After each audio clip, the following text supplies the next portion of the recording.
we are on one of the ferries which is leaving from the Gateway of India to go to Elephanta Caves. And as you can see, after the incident that has taken place properly 24 hours before when we are shooting this video, every individual who's sitting in this boat is wearing a life jacket, right? You can see that there is, a substantial number of crew members, be it people who are expected to drive the boat or people who are helping them out. They're all helping these people put on their rescue jackets properly. Even after what happened yesterday, we're seeing that the number of people who are coming, to use these ferries to travel to Elephanta Caves hasn't really gone down. And let's talk to some of these people about what exactly, do they feel. Sir, आप सबसे पहले बताइए कि आप कहाँ से हो? मैं उत्तराखंड नैनीताल से। आपको पता है कि कल यहाँ पे क्या घटना घटी थी? नहीं मुझे तो नहीं पता। यहाँ पे एक बोट का एक्सीडेंट हुआ था जिसकी वजह से काफ़ी सारे लोग 12 से 13 लोग अब तक डेड हो चुके हैं। तो आप जब भी ऐसी जगहों पे आते हो, क्या लाइफ जैकेट्स पहनना आप हमेशा प्रेफर करते हो? क्या आपको कैसे लगता है, लोगों का अप्रोच कैसे होता है? अच्छा लगता है, जैकेट पहनना चाहिए अपने सेफ्टी के लिए, सही रहता है। अपनी सेफ्टी है। हाँ, क्या आप हमेशा जब ऐसी जगहों पे आते हो तो पहनते हो? पहनता हूँ। हाँ। Okay. So we see that most of the people who are sitting here, and I'll just ask my camera person to pan the camera and show, right, we've got people of all ages, we've got people of, all types sitting here, and most of whom who are taking or making sure that they are wearing the life jacket here. Now, let us try and talk to the people who are driving this, this boat and understand what exactly are the precautionary measures that they're taking. Sir, आप कितने सालों से ये boat चला रहे हो? मैं 2008 से यहाँ पे हूँ। आप बताइए कि कल जो घटना घटी उसमें सबसे बड़ा सवाल ये पूछा जा रहा है कि क्या सब लोगों ने लाइफ जैकेट्स पहने थे, क्या उन्होंने प्रिकॉशनरी मेजर्स लिए थे? तो ये सारी चीज़ें कितनी महत्वपूर्ण हो जाती है? क्या आप ये ध्यान में रखते हो कि जब भी आप अपने बोट पे लोग बिठाओगे तो उनको जैकेट्स वगैरह पहनाओगे? हाँ सर, जैकेट तो पहना जरूरी है, हम सब लोग को जैकेट देता हूँ। और कल भी जैकेट्स ऑलरेडी पहने थे लोगों ने, पैसेंजर ने पहने थे। क्या आपके एक्सपीरियंस में क्या ये पैसेंजर लोग यूजुअली जैकेट्स वगैरह पहनते हैं या फिर कुछ लोग पहनना मना कर देते? आपको क्या लगता है? नहीं, पैसेंजर को तो हम लोग जैकेट देते हैं ऑलरेडी। कोई पैसेंजर ऐसे है कि थोड़ी दिक्कत रहती है कि थोड़ा एंजॉय करने के लिए जैकेट निकाल देते हैं, लेकिन ऐसा कभी होता नहीं। पैसेंजर को जैकेट्स देना हम लोग को इम्पोर्टेंट समझते हैं। क्या आपको लगता है कि कल जो घटना घटी उसकी वजह से अभी हम देख रहे हैं यहाँ पे कि बहुत सारे लोग आ चुके हैं ऑलरेडी, तो क्या आपको लगता है कि लोग आना चालू ही रहेगा इरिस्पेक्टिव ऑफ कल? टूरिस्ट पॉइंट है, काफ़ी सारे टूरिस्ट पॉइंट है, तो टूरिस्ट पॉइंट में तो पब्लिक आती रहती है। कोई चेंजेस जो आपको लगता है कि जैसे कल हमने देखा कि जो नेवी के बोट की वजह से एक्सीडेंट हुआ था, जैसे अभी माना जा रहा है प्रिलिमिनरी रिपोर्ट्स के हिसाब से, क्या कुछ और प्रिकॉशनरी मेजर्स नेवी और जो हमारे बोट कीपर्स है, केयर टेकर्स है, वो एक साथ ले सकते हैं? हमारा जो इंस्ट्रूमेंट्स है वो मैनुअल, और जो उनका जो रहता है मतलब हाइड्रोलिक सिस्टम रहता है। हमारा मैनुअल रहता है तो हमारा एक लिमिट रहता है, हम आरपीएम के हिसाब से 12 से 1250 1250 आरपीएम पे चलाते हैं, और उनका जो रहता है सिस्टम तो हाइड्रोलिक रहता है, स्पीड बोट रहता है। Try and speak a few more passengers here. Just okay. Here's a demo on how these people are helping the passengers wear a life-saving jacket. They're making sure that all those who are coming here, all those who will be taking these ferry to Elephanta Caves, which takes 1 hour from Gateway of India, they are wearing these jackets. Sir, क्या छोटे बच्चों को भी life jackets पहनाए जाएंगे? Yeah, so we see that there are special small life jackets for the kids. The incident that took place yesterday, we had a couple of children who unfortunately lost their lives in that particular incident, which is why we are saying that they'll be making sure that even the small children will be wearing a life jacket. Ma'am, क्या आप मुंबई से हो? No, I'm from Delhi. Okay. How do you think the passengers react when it comes to wearing life jackets? We're seeing that, of course, today a lot of people are wearing it. But when we were talking to these people, they say that most of the people prefer not to wear it for whatever their reasons are. What would you say to it? Because they don't know what is the importance of wearing this life jacket. Because we have being into Rishikesh also, it is very important to wear a jacket because they used to tell us to go outside and enjoy the complete way. So it is very important. If we are stuck over there, we can just mix up with people, and then life jacket is actually important. There is a whistle facility also. We can just bring the whistle also and get into it.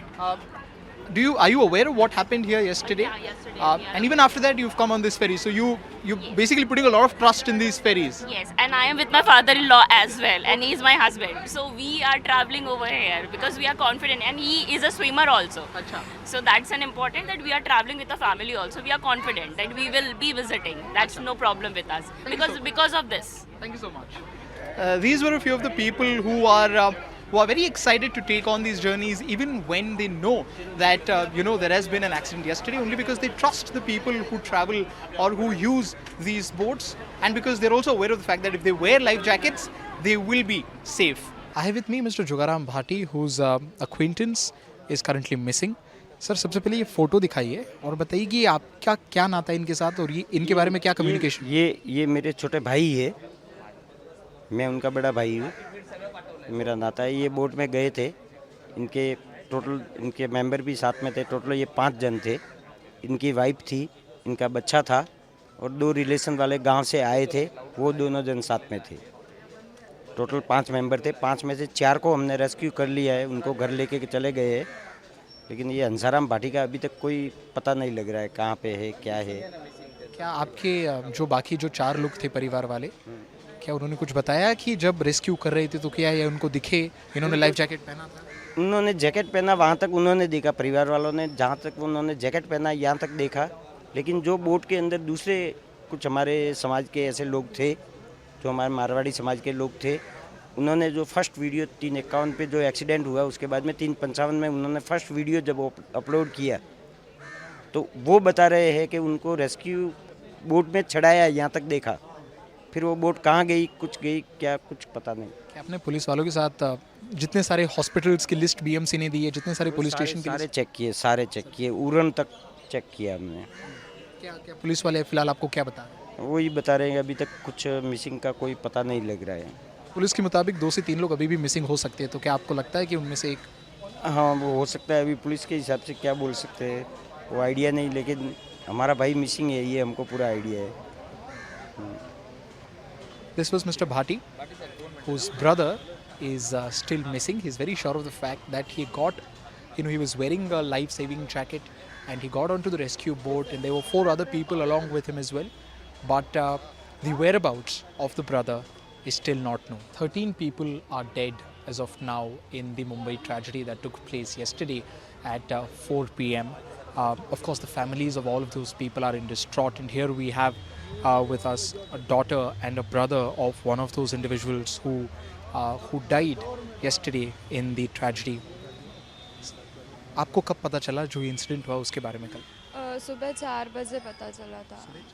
हाँ, मतलब दोपहर को पापा college और class छोड़ने आते हैं, तो 2 बजे उन्होंने छोड़ा था। फिर 4:45 को मैंने उनको कॉल किया था कि मुझे लेने आओ, पर उनका फ़ोन स्विच ऑफ लग रहा था और उनका फ़ोन कभी स्विच ऑफ नहीं रहता। पर उस दिन था, मतलब कल, तो मैंने उनके फ्रेंड से कांटेक्ट किया कि पापा का फ़ोन स्विच ऑफ आ रहा है, आपके साथ है क्या? तो वो बोले नहीं। तो मैं 5:20 को घर पे चली गई और 7 बजे मेरा क्लास था। तो 9 बजे मैं जब घर गई तो मेरे पापा घर पे नहीं थे। तो मैंने फिर से मेरे पापा के फ्रेंड्स को बोला कि पापा अभी तक आए नहीं है और फ़ोन भी स्विच ऑफ है। तो उन्होंने जाके मतलब कांटेक्ट किया दूसरे फ्रेंड से कि है क्या नहीं, और फिर वो रात को जब गए मतलब पापा को ढूंढने, तो उनको पता चला कि जो कल इंसिडेंट हुआ था वहाँ पे मेरे पापा थे। तो वो पुलिस स्टेशन आए थे कि लिस्ट में मेरे पापा का नाम है क्या, तो मेरे पापा का नाम था। और फिर वो घर पे आके हम लोगों को बताया कि 4 बजे घर पे आया और हम लोगों को बताया कि पापा का डेथ हो गया है। क्या वो अक्सर यहाँ आया करते थे? यहाँ पे कल वो अकेले आए थे, अपने कुछ दोस्तों के साथ आए थे, उसके बारे में आपको कोई आइडिया? क्या आपको पता था कि वो यहाँ आने वाले कल? नहीं, मुझे नहीं पता था, मुझे कुछ नहीं पता था। क्या वो आते थे यहाँ पे एलिफेंटा केव्स के लिए जाने के लिए? नहीं, दोस्तों के साथ आते होंगे पर मुझे नहीं पता। पर सर, आप बताइए कि आपके वो भाई थे, आप क्या समझते हो कि ये जो दुर्घटना हुई इसके लिए कौन कारणीभूत था? क्योंकि अभी नेवी के खिलाफ तो एफआईआर बनाया गया है, बट आपका क्या एक्सपीरियंस? इसके खिलाफ मुझे कुछ मालूम नहीं। जैसा फ़ोन आया मेरे घर, मैं वैसा ही तुरंत निकल गया घर में। उसके मेरे को अब तक मालूम नहीं क्या हो गया क्या नहीं। आपने अभी कुछ पुलिस वालों से बातचीत किया तो उनकी तरफ से क्या कहना है कि आगे की स्टेप्स क्या रहने वाली इन्वेस्टिगेशन? मेरे पापा ने गोल्ड भी पहना था, तो उसके इंक्वायरी के लिए यहाँ पे आए थे, तो अभी तक उन लोगों ने दिया नहीं, तो वही प्रोसीजर चल रही है, इतना ही। और जो कुछ लोगों ने नेवी के खिलाफ या फिर जो स्पीड क्राफ्ट जो चला रहे थे वो जो चालक के खिलाफ पुलिस कंप्लेंट किया गया है, फायर बनाया गया है, तो आपके हिसाब से कैसी गलती थी, किसकी गलती थी कि जो नेवी की बोट आके टकराई वगैरह? क्या आपको वो चीज़ जानने का मौका मिला, चांस मिला, समय मिला? मुझे कुछ भी नहीं पता था, मुझे ये पता भी नहीं था कि यहाँ पे कुछ हुआ है। मैं मेरे पापा को ही ढूंढ रही थी कि कहाँ पे है, और उनको ही कॉल कर रही थी, तो मुझे कुछ आइडिया नहीं था कि क्या हुआ। और मैंने वो वीडियो भी अभी तक नहीं देखा है। मेरी दीदी बोल रही थी कि वो न्यूज़ में आया वो सब, और मैंने अभी तक कुछ भी नहीं देखा है। मैं सिर्फ मेरे पापा को ढूंढ रही थी और कॉल करके सबको पूछ रही थी कि पापा कहाँ पे है। दीपचंद नीलकंठ वागचौरे। वो छोटा मोटा सा प्लम्बिंग का, नहीं तो फिर स्टेट एजेंट, वो सब। हम रात 1:30 बजे यहाँ पे आए तब हमें पता चला, पुलिस चौकी में इंक्वायरी की कि हमें पता चला कि मेरे फ्रेंड का फ़ोन आया था कि दीपचंद, पता नहीं उसका फ़ोन स्विच ऑफ आ रहा है, वो तेरे पास आया कि मैं नेरुल में रहता हूँ। वो बोला मेरे पास तो आया नहीं है, फिर भी मैं कॉल करता हूँ। उसको दोनों कॉल किए, वो लगे नहीं, तो तुरंत मुझे दोस्तों का फ़ोन आया कि ऐसा ऐसा इंसिडेंट हुआ है, और किसी से बात की थी उसने कि मैं जा रहा हूँ, कोई आ रहा है क्या घूमने, तो कोई गया नहीं शायद, और किसी के साथ गया फिर वो पता नहीं है कि अकेले गया कि और कोई बाहर एरिया के दोस्त थे। ये यहाँ पे आने के बाद हमें पता चला, पुलिस चौकी में इंक्वायरी की तो उनका लिस्ट में नाम नहीं था। तो आधे घंटे के बाद हम यहाँ पे रुके, कोई नाम आ रहा है कि नहीं यहाँ पे, और किसी पुलिस चौकी में आएगा, किसी हॉस्पिटल में। तो आधे घंटे के बाद किसी पुलिस ने बताया कि 2 केस आए हुए हैं जे हॉस्पिटल में, एक का नाम पता नहीं है और दूसरे का नाम पता है। तो बोले जिसका नाम नहीं पता वो हमें बताए, हम खुद जाके देखते हैं। तो हम खुद गए जे हॉस्पिटल पर, देखा तो हमारी दोस्ती थे। Thank you. This was the family and friends of Mr. Deepchand, who was here going to the Elephanta Caves all alone, according to the family. They did not know that he was planning a small trip to Elephanta Caves. Little did they know that it was going to be his last trip.